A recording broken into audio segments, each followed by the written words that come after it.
Good morning, good afternoon, good evening, depending on your location. Please join in this struggle to liberate our people from the contraption by liking and sharing our videos.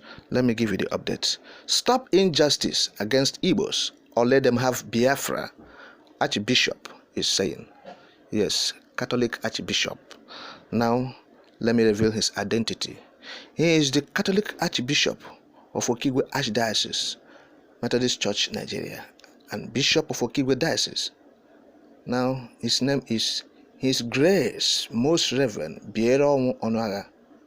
This Archbishop has expressed his anger over what he called premeditated injustice against the Igbo people in the country.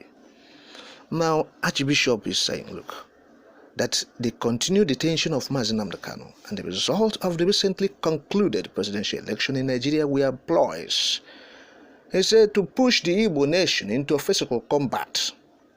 Now, he however said that, look, that the Igbo would remain law-abiding and had taken their case and fate with Nigerian nation with the proverbial stance of onye ji ihe nwata weli aka elu aka fọ yofu owetu aka, meaning he who takes a child's belonging and raises up his hand, when the hand starts spinning him, he will definitely bring down his hand. That's the stance the Igbo man has taken, according to Archbishop Onoaga. He also told the Nigerian judiciary that what would come out as his judgment in the ongoing presidential election tribunal is a test case for them. That's what Archbishop is saying. Look, he warned that the judiciary should not accept that they were so corrupt and cheap that people should commit atrocities to steal others' mandate and have the effrontery to tell those they cheated or stole their mandate to go to court because they claimed to have the judiciary in their pockets.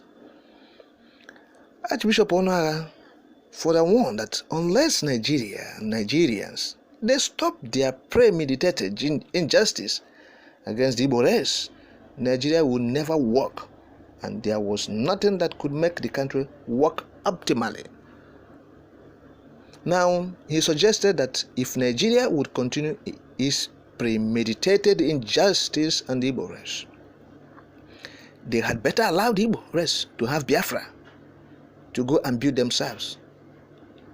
He said he had always supported the agitation for the self-determination and the Republic of Biafra because leaders of Nigeria did not want the Igbo to exist. The Archbishop also disclosed that he disclosed this, or he made a statement in the presidential address he presented at the 42nd Annual Synod of the Methodist Church, Nigeria, Diocese of Okigwe, where he suggested that in future, any presidential election in contention would attract the suspension of swearing in of the president-elect until the case is determined. Yes, he said, look, the issue of using state resources to pursue party matters was unacceptable. Let me quote him directly using his own words now.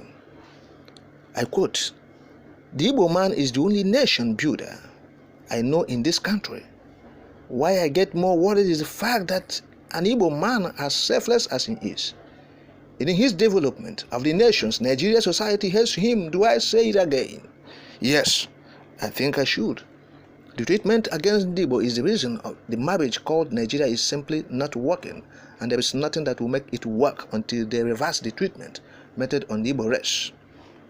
What is happening in Nigeria today is the fulfillment of the biblical prophecy as captured in Daniel chapter 2. According to that prophecy, we are in the fourth empire made up of iron and clay. Remember, we have passed the golden age, the silver age, the bronze age, and now iron and clay, and there is no way they can mix. For me, the marriage called Nigeria in biblical connotation simply can no longer stand. I will therefore suggest that if Nigeria will continue to meet its premeditated injustice on the Igbo race, the best thing is to allow Biafra to go to enable the Igbo race to go and build themselves I have always supported the agitation for the self-determination and Republic of Biafra because Nigerian leaders do not want the Igbo to exist. Since we are not wanted, why not allow us to go? The 2023 election is a case in point, where the mandate of the people was stolen in a daylight robbery, and yet people are finding ways and means to justify the injustice. This is an error. Worse still is the continued incarceration of Mazi Nnamdi Kanu, who never committed any offense, and yet the federal government is still holding him in prison after he was duly discharged by the competent court in Nigeria. The continued detention of Mazi Kanu is only a ploy to anger the Igbo nation into physical combat. But the Igbo man has listened to the wise counsel of our legend, Dr. Michael Okpara of blessed memory, who said the first fool is not a fool, but the second fool is a proper foolish. The recently concluded presidential election should be properly looked into by the tribunal and the Supreme Court. Nigerians turned out en masse to vote in that mandate that was stolen and rigged, and those who did that should be brought to book and jailed. The thought of mentioning the word professor has become a nightmare to the ordinary Nigerian. I thought that the word professor is for one who has attained the highest academic, moral and psychological excellence. But here in Nigeria, professors are used in Nigeria to subvert the will of the people. It has become a recurring decimal. What that is unexplainable. Why should a highly educated professor of academic repute who has INEC chicken out and disgrace his family and the entire nation? This is embarrassing. 8 years ago, it was Professor Tahiru Jega who sold us into the worst government I have ever seen. Today it is Mahmoud Yakubu. Unfortunately, these professors are of northern extraction.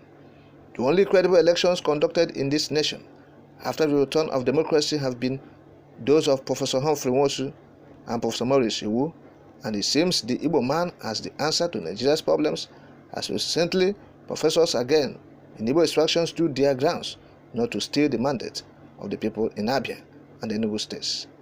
End of quote. And now, this is the statement of this Archbishop, this top religious leader in the southeast Biafra land. The man is making case for the Igbo race, for Biafra.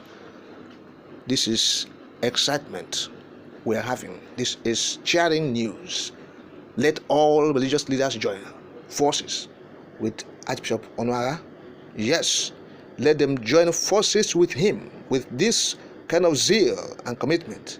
Look, to achieve Biafra, to restore Biafra is in sight. Yes, we are excited with this kind of news, this kind of statement, doggedness, outspokenness, this kind of commitment, dedication to the struggle to liberate our people from the contraption. We have been saying this. Join in the struggle to liberate our people from the contraption. And good thing, we have big fish today in the net. In the net, not that he has been caught, not so, but he has joined the movement to restore the lost glory of the people of the East, and that is the Biafra, the land of the rising sun. Yes, this is wonderful one. We encourage other top religious leaders to join, to come and join this force. Let the international community hear a voice louder and louder and louder that this is what we want. We need it.